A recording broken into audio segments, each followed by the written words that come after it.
All right, another too many guys short. We are shifting gears here. As you can see, the first person speaking is actually me, which is quite odd. Normally, it is our usual quarterback, Mike, but today we are doing the Too Many Guys Rugby edition. We have done a couple of these episodes, and if you're someone like me who has been watching rugby for a number of years but still may not fully grasp the game, I encourage you to look at one of our earlier shows where Cam went through the general rules of the game. So those of us who didn't get the opportunity to play when we were younger gets a chance to kind of see how the game actually works and see how it flows, and it makes the game actually much easier to watch. So if you want to check that out, I encourage you to do so. But this is the time of year for what I think I speak for everyone on this Zoom when I say this is probably the best annual international tournament that you will see, and that is the Six Nations Rugby Union Tournament. So I'm Stead, and I'm going to call myself Rugby Stead this particular 45 minutes that we're going to be talking. And I am joined, as always, by my partner in all things sports podcasting. Mike, how you doing today, my friend? I'm doing quite well on this eve of the Six Nations. It's a little bit different being in this position, but I guess if I quarterback or number 10, the soccer show, I'll be a winger on the rugby podcast. Quarterback, really? Quarterback? Come I on. said number 10. You're on this side of the Atlantic now, Cam. You got to get used to it. Yes, But yes. and of course, we are joined also by our resident rugby player and my personal rugby expert that I text and call whenever I have a question. Cam, how goes it, my friend? Fantastic. I'm so excited this weekend. Like I've booked everything purely on this weekend for the Six Nations. Yes. Everything.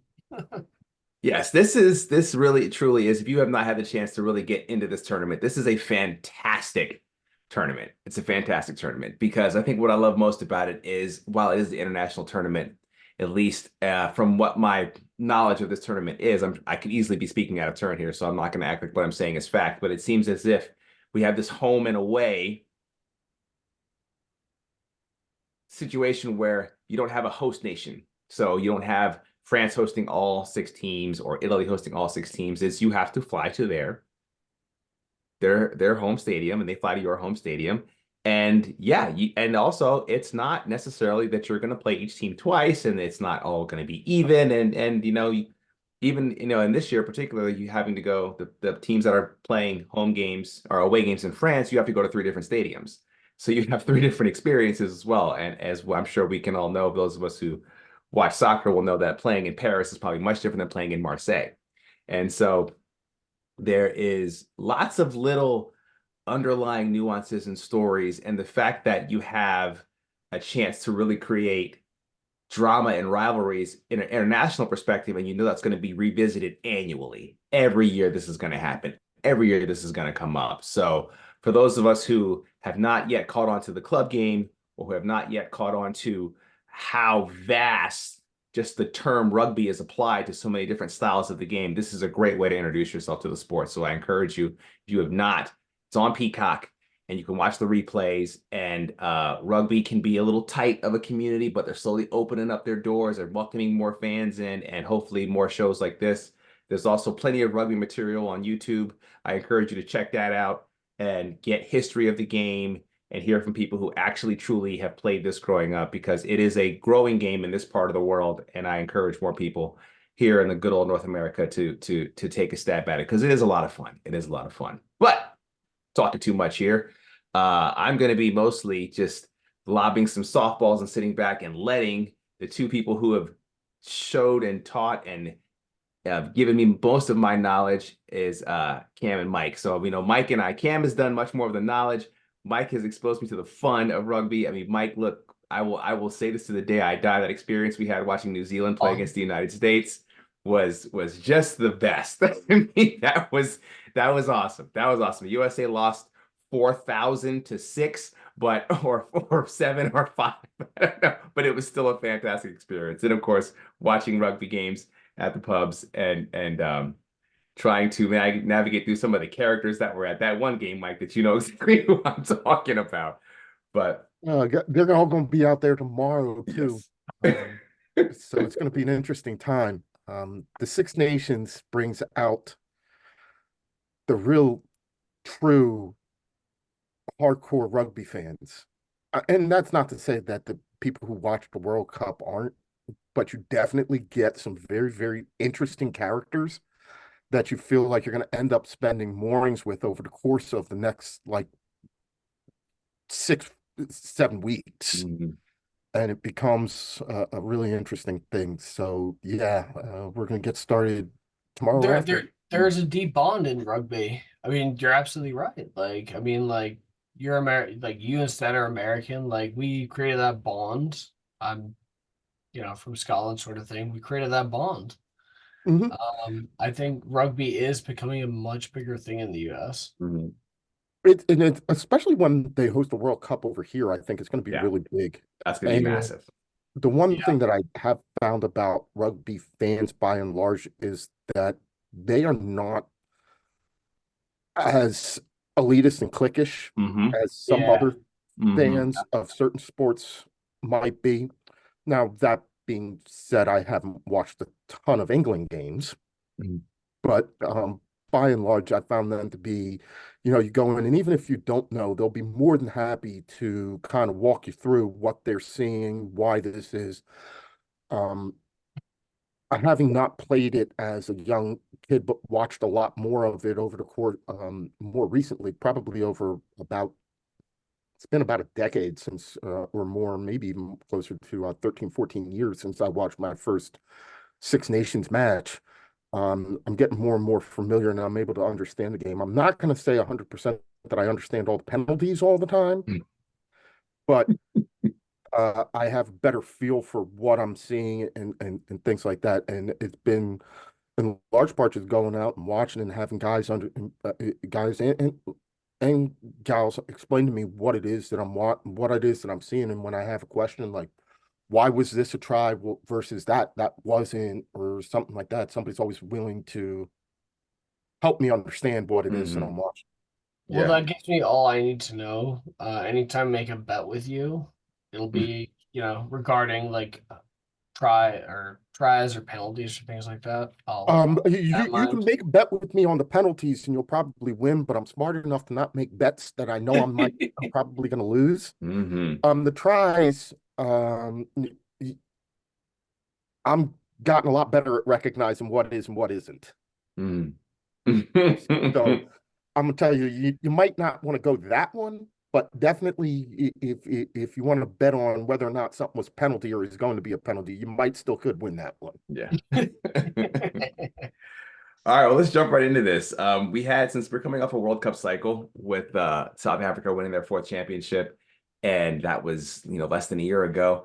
There's always going to be, and this is true in international football as well, is that you're going to see some upheaval in squads. You're going to see some possible changes in coaching, depending on longevity, age, and just tenure with club or tenure with nation, and if they feel like they need to make a different direction. But it seems like with the Six Nations, they've tended to be pretty consistent from their World Cup coaches to their current coaches, especially because a couple of them had changes right before the start of the World Cup. There's also that caveat there. But is there anything we should be aware of or anything we should be concerned with? I know like England's captain is opting out because of mental health reasons, and it doesn't seem like English fans and are that upset about it. But is there any particular thing that we should be aware of? Significant player retirements or uh new players coming in that seem to be someone that we should be keeping an eye out for.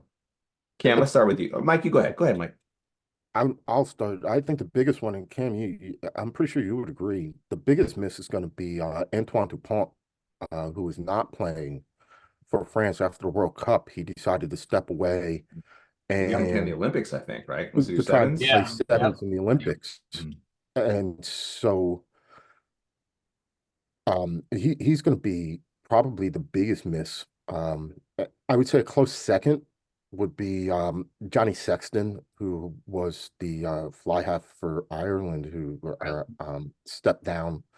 He retired at the grand old age of 38. I mean, he's won everything in the world. He's probably in, if he's not the best Irish rugby player ever, he's certainly in the top five. The sad thing is he could have kept going. I think honestly he had another year or two on him, but Yeah, I would you're agree. gonna I think he had retire, another you're year gonna or two in retire. him, but I don't think he had another World Cup campaign. And I think he wanted to step away at a time that made sense so that, they could reload. Yeah. The fact that we're coming into this after a World Cup campaign means that you're seeing a little bit more change, I think, than you would on a normal basis, Stead and Cam, because not only are they resetting for the Six Nations, you're resetting for another World Cup cycle. Cam, hop in there. I'm I don't know if I totally agree with that. Personally, I think you can do the Six Nations and not have to worry about the World Cup. I think Johnny Sexton could have, I think, as I say, I think he's got another year or two in him. I think it would be beneficial for him to stay in. I think he could have represented Ireland really, really well. I think they kind of not need it because they're sitting on top of the world right now, but I think he'd kind of be the cherry on top, to put it that way. Eh, What do you Hey, think? but it's better to walk away a year early than a year too late sometimes. But I always think that's a bullshit excuse. I always think that if you have more to offer and you're willing to it's a risk. I think that's a bullshit excuse to get out, to be honest. I Do you do. think? Let me ask you this then, because as we all know, I mean, no matter how gentlemanly your game is perceived, there's still egos involved.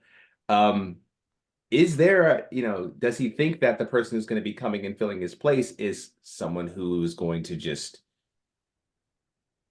somebody he didn't want to compete with, I should say? No. Yeah. I mean, they're handing the reins over to a 24-year-old and Jack Crawley, who plays his club rugby at Munster. Um, he's got exactly, I think, 9 Ireland caps to him.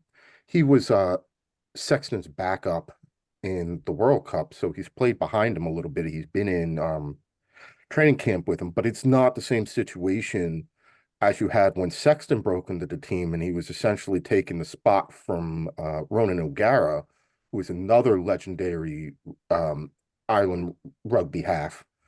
And there was a certain amount of competition and animosity between the two of them. I don't necessarily think that Johnny is stepping away because he doesn't want to compete with anybody else. There's nobody in the setup right now who is at the level that he is. And I agree with you. I wish he would have played another year. I just think, he decided that this was the right time for him to go, and I've got to respect that decision. And I get that. I do get that. Um, I mean, Stuart Hogg did the same thing for Scotland. He said he was done with it. I think Stuart Hogg had another year or two. We've got Ben White now, he was fantastic. But I guess the similarity I would draw from this would be um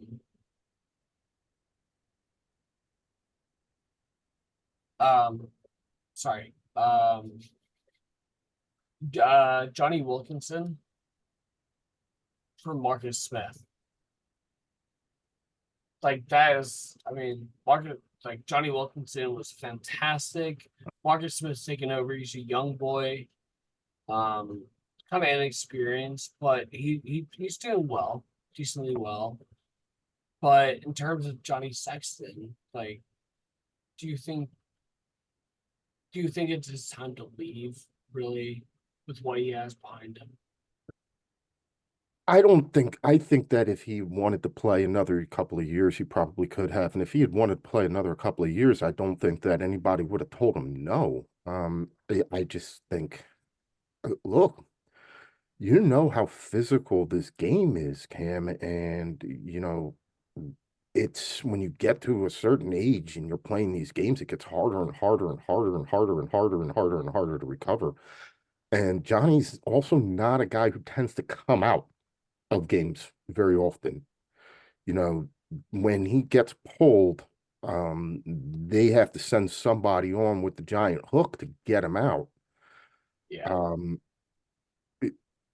and the pounding that he was continually putting his body through, I just think it got harder and harder and harder to continue to play at the level that he needed to play at week in, week out for both club and country. And it's not like he can just opt out and say, you know what, I'm only now going to play for Ireland.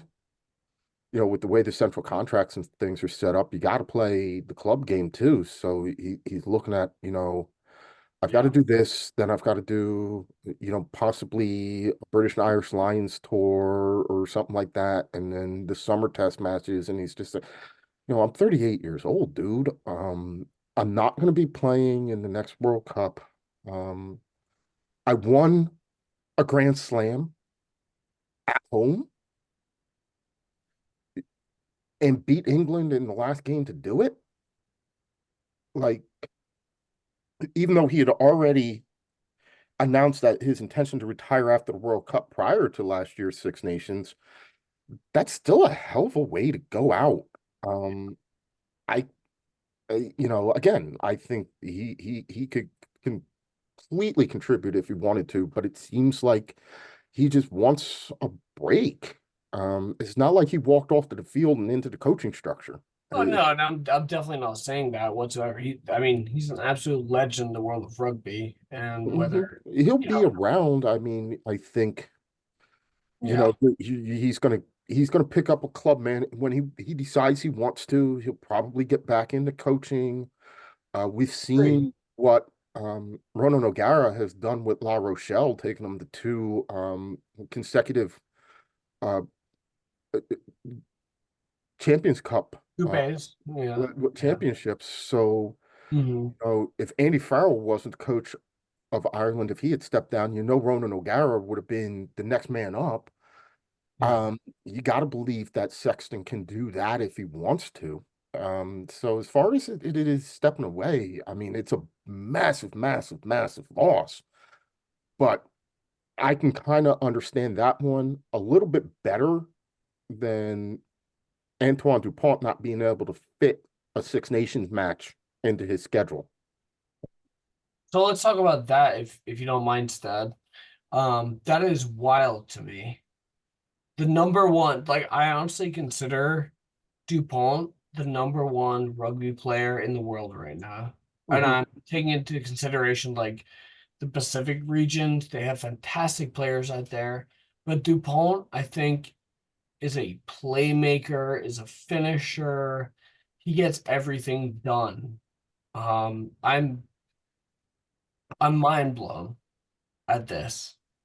Like I'm I'm I sad. mean, there has to be some sort I'm of blur the sad. fact that the Olympics is in Paris. But I mean, look, rugby sevens in the Olympics has been very, very, very recent occurrence. And it's also, I mean, I think in the first year that it was in there, it was a lot of fun, you know, with Fiji winning and everything like that. And it introduced a lot of people, but it wasn't like you had people clamoring for rugby sevens. Now, of course, when it's on, I do watch it, but it is a bit Yeah. shocking that you would I'm not going to put myself in his mind, but you know, I just I think the eyeballs that are on rugby sevens versus rugby union, especially in a Six Nations format, seem to be significantly less. But you know, I there's mean, if you know, I maybe the pounding of the game because the pounding isn't quite as much in sevens. You know, it's definitely more open. They can move a no, bit it's more.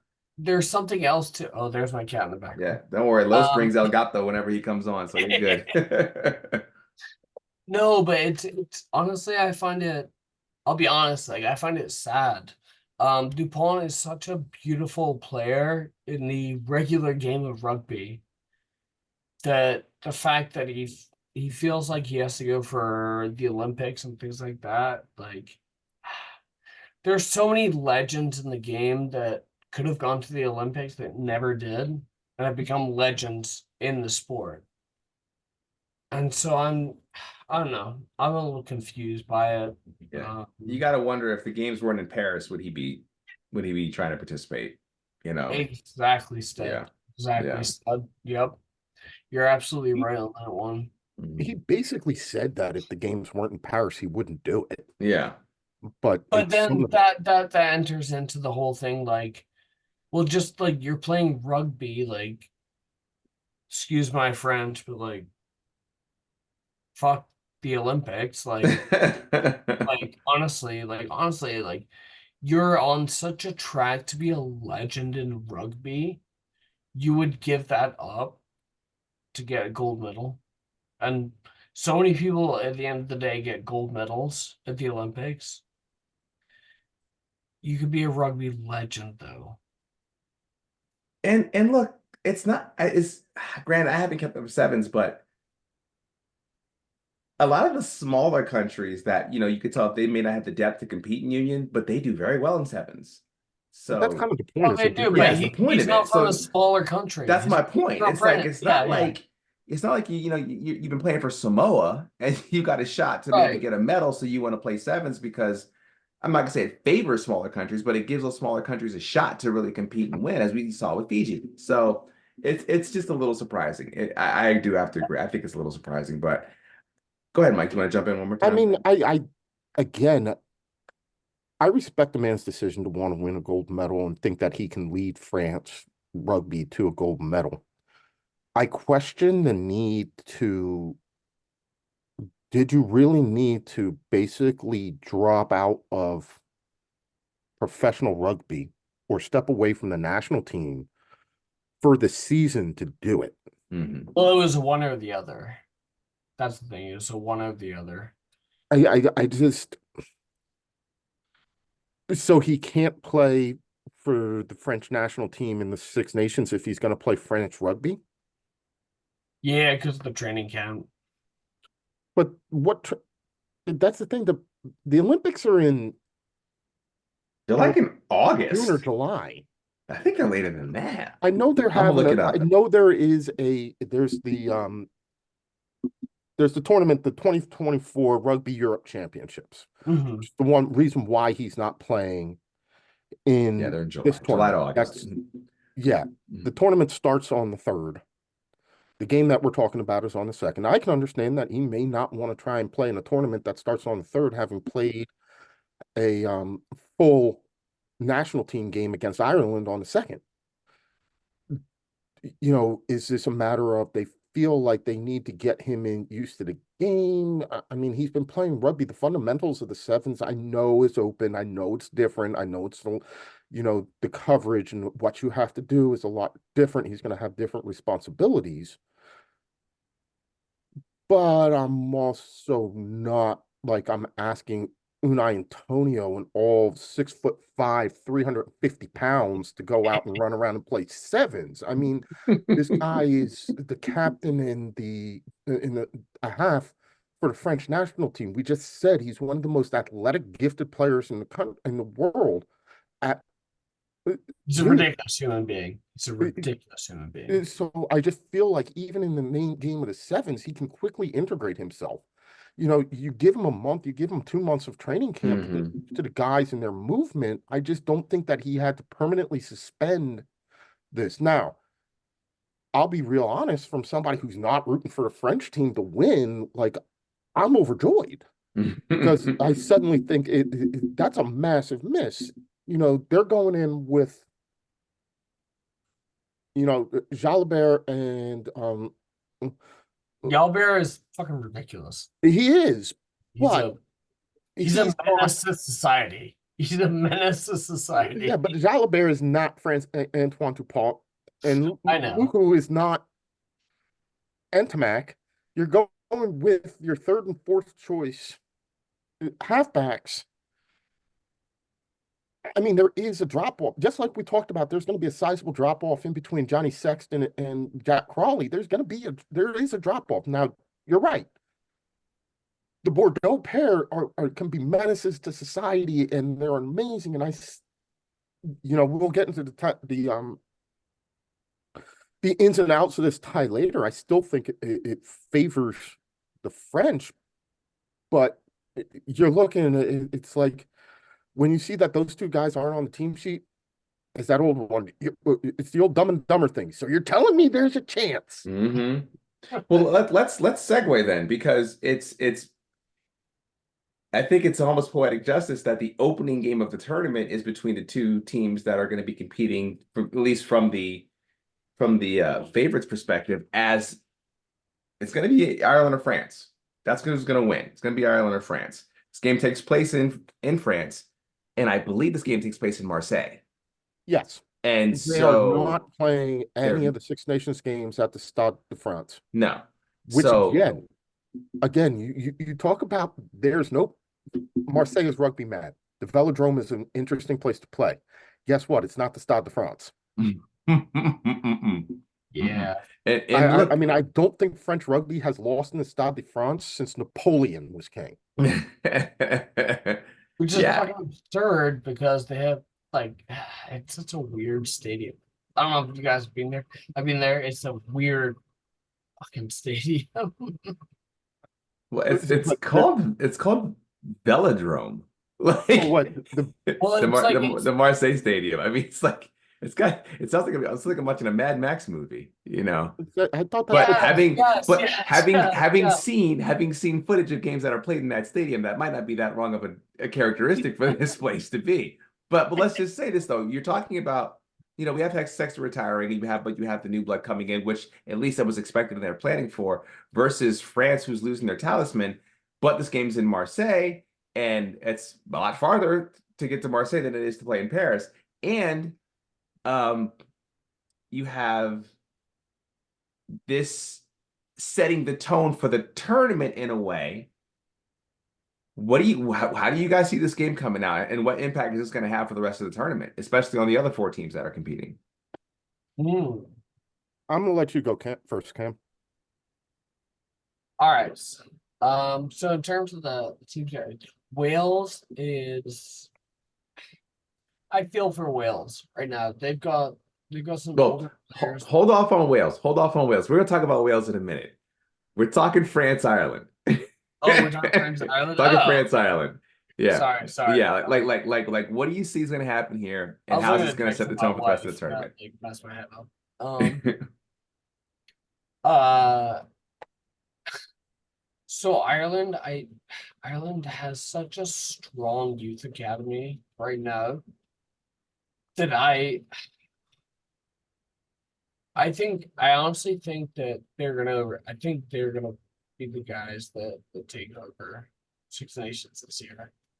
I truly think that they are gonna win Six Nations this year.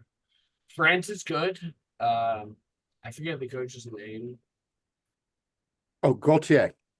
Roger, he's kind of useless. He is kind of useless at the end of the day.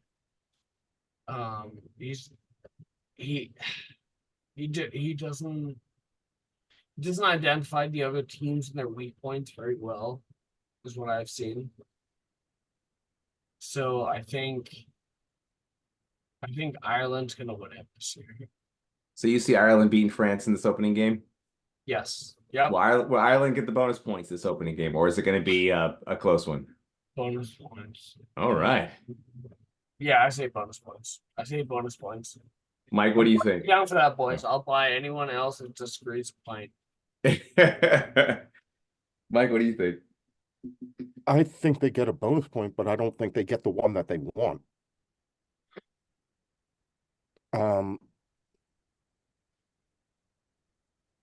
I watched Ireland play against Italy last year without Johnny Sexton, and it was not as pretty as I had thought it was going to be. There were a lot of unforced errors, and that was part of the reason why that scoreline looked the way that it did.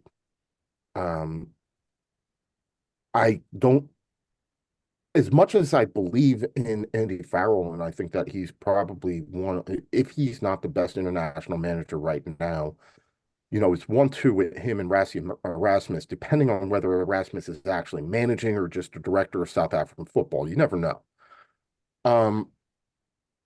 he's going to have the boys prepared. He's going to do everything that he can to get them ready to go. But when you take something like Sexton out, I think the step down from Sexton to Crawley is a little bit more dramatic than it is from Antoine Dupont, even though Antoine Dupont is like the best player in the world. Like Cam says, Jalabert is a menace to society. That power game and things. I just feel like the offense is going to suffer. We're not going to see those sweeping runs that are so characteristic of Irish rugby the last couple of years. I'm going to pick a tight one, but I think that France edges it. And so they get the 4 points. I don't know that they get the 4 tries. So I could see it being like 17-14, 17-15 type of thing. Ireland gets the bonus point, but France get the win. Ireland get the loser's bonus point, but France gets the win. Okay, so I'm going to switch to the other end of the spectrum with just this one question. The last time we spoke about World Cup and rugby and Six Nations, I don't know why I had this thing. I have to keep bringing up Italy, and Italy's won 18 wooden spoons. I believe they have the last 8. But as we've seen the last couple of years, their quality of play has drastically improved. They have a new coach, and they're playing Argentina. From Argentina. Yeah. So is Italy going to win a game? That's my question. Are they going to win a game? And if they're going to win a game, who are they going to beat? I mean, not against Scotland. Over to you. I think that they do win a game, and I think the most likely culprit is Wales. Because you have 2 teams that are kind of trending in opposite directions, and this might be the year that they meet. Where, I mean, despite Warren Gatlin's a Welsh rugby legend. I mean, nobody has done for. I can't think of anybody else who's done for Welsh rugby kind of in the modern era what Warren Gatlin has. But he can't paper over the fact that they have this wildly imbalanced squad, and to be honest, a lack of talent. They don't have the top end talent, and they're not deep. He's trying to basically rebuild a program that had gone in the mothballs and kind of festered for a couple of years. So he's kind of building. And they won 3 years ago. They won 3 years ago, but I think that was the nadir of older generation. Their youth academy really fell apart like 5 years ago. That's a big part of why now they're not so successful. They're doing the same thing that Scottish football is doing right now. They're not investing money in the youth academies in Scotland in terms of football. Wales did the same thing, and they're now reaping the benefits that they sowed. Yeah, and I think I just think with the way these countries can kind of compete for players in a way with with residency and playing for a team in that particular nation. You live there for 5 years, you can play Six Nations for that country. So there's a lot of I think I could easily see countries who may not want to invest the money to try to find alternate ways to get some more talent in there, and it could be based on jimmying with the rules, not necessarily like changing them, but using them to their advantage, which is completely understandable, especially if you're not the investment's not there. So but even to do that, you've got to be able to sign overseas players, right? And but that could be kind of come from like a club perspective as opposed to do that. I was also gonna say I was gonna bring the point of Ireland has done a great job, fantastic players and all things like that. Like Mike, you probably know that there's the black population in Ireland is very low, but they have a fantastic job of finding people that have a mom or a dad that is a great player that is willing to play for a country like Ireland. Look, Bundy Aki. That's my boy. That's my boy. That's my boy. I mean, that's my boy. Like Oh, yeah, that's my boy right they've there. got a young Munster's got a young lock by the name of Edwin Adogbo, who is Irish, but by clearly by way of Africa. I mean, Mm. but he's actually played there as a youth and grown up there. Yeah. But look, we all know James Lowe is a Kiwi. Mm. Yeah. There's no doubt about that. Mm. Um, Look, when you and they see a can guy with a three-syllable last name too, you know he's from South Africa. I'm sorry, he's not Irish. You're from South Africa, dude. Come on. You have a yeah, three-syllable. You have a three-word last name. Come on. that's You like have that's the Van same thing. Like, der hey, something. You're South African. We all know that. Duhan God, I feel so Vandermeer awkward for right now. Scotland is South African. We know Mhm. this. That's not a secret. But Scotland and Ireland have been willing to do that, where I don't think Wales was for a long time. And Mhm. even with, Yeah. I think it says a lot about the state of the team when their so-called top player, one of their most impactful players, decides on the night that he's called up for training camp for the Six Nations that he's going to try and play in the NFL. Yeah. Or Yeah, that's true. I mean, Yeah. like, and then when you hear Warren Gatlin talk about him, he's like, yeah.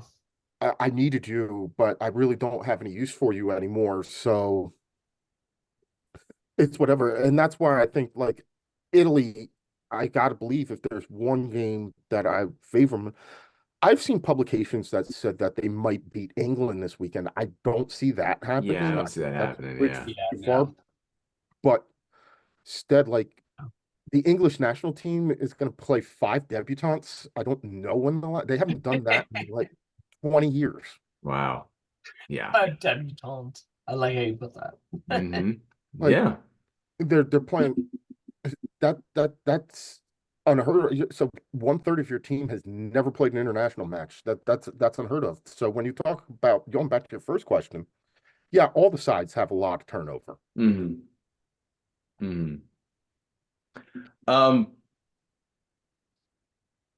let's I mean we're getting a little long in the tooth, and I can feel this conversation going much, much, much further, which means we're just gonna have to have another show. But let's just do this to conclude.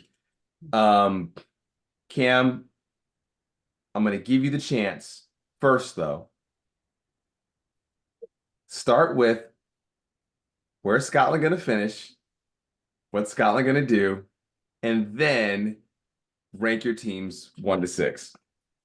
All right. I have a good feeling about Scotland this season. I'm hoping second. I think France. Second. I know. I know. Okay. Okay. I It's think not, we'll look, from what I've read, that's not another real possibility. They're saying Scotland outside of the two favorites, Scotland's the best team. So it's possible. I think second's what we're gonna do this season. I think France is gonna be first. Um I think I'm hoping Scotland second, Ireland third, uh England fourth, Wales fifth, and then the classic Italy. Um yeah, I mean, I've got bigger hopes for Scotland. If we win it this season, I'll get a big tattoo of myself. And All you're all witnesses to this. I will get a massive tattoo in my back. All right. right. I'll even let you guys fucking design it. Mike, go ahead.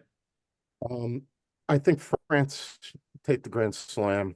I don't think France take the Grand Slam. I do think they win. Um, Look, I think that Scotland's going to give France a game when it comes to Murrayfield. Um, I can't go as far as Cam. I think it's France, Ireland, Scotland, England.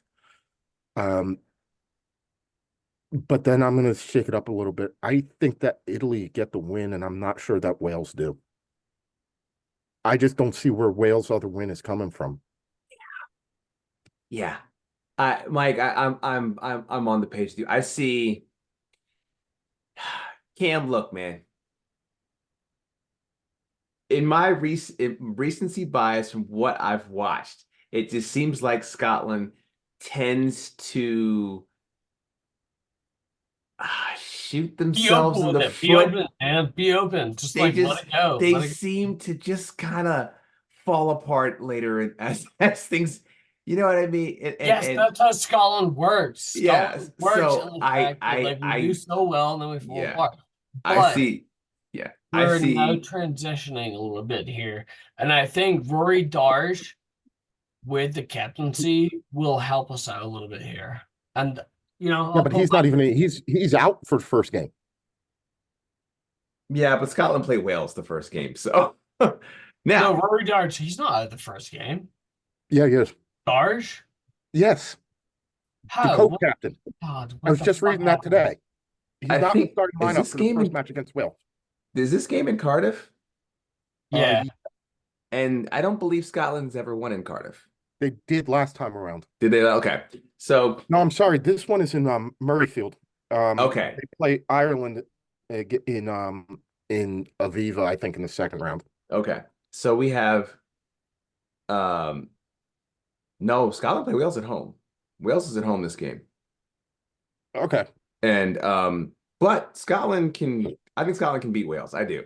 At home, even though, but I have it as France. I think France, Ireland, Scotland, and then I'm gonna say England, Italy, and Wales. That's how I think this is gonna figure out. I think that from what we saw the last Six Nations, you saw Wales falling apart, and then without Wales looking like they made any real improvements, I don't know if they're gonna be able to do any I better. stand by it. I stand by it. Fuck everything that everyone says. Scotland are gonna win against Wales, and we're gonna start our campaign really well. I think we are. I honestly think we are. So if anyone's a hater, you can email me, you can text me, whatever. Too Many Guys Soccer Show at gmail.com. I will forward it to Cam. I'll Forward it to I'll Cam. I'll give you guys Mike's number. You can you, Yeah. you can send your Yeah. negative request there. Yeah. Deal with it for sure. All right. So, fellas, what do you think? You want to try to maybe squeeze in a show in a couple of weeks after the first two fixtures? We can squeeze in a show in the first two fixtures. We can squeeze in a show. Yeah, we'll talk. We'll We'll figure it out talk. whether it's 2 weeks or next week. Yeah, we'll talk. We'll talk because it's entirely possible. But all right. Well, this was fun. This was fun. I'm looking at the clock. I'm like, ooh, I gotta pump the brakes here. But thanks guys for coming on. Oh. Any parting shots before we go? Actually, Cam, you already gave one. Mike, you got your parting shot? Nah, I'm good, man.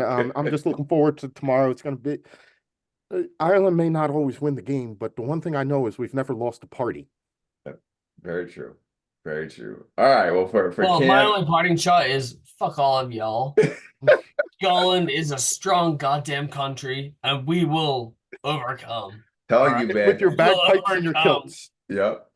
Rugby brings out the fan more than any other sport, man. I can tell you that, boy. I had a conference once and I had a dad who was from Australia, and this was right before rugby, right before Australia played New Zealand in the final in Twickenham.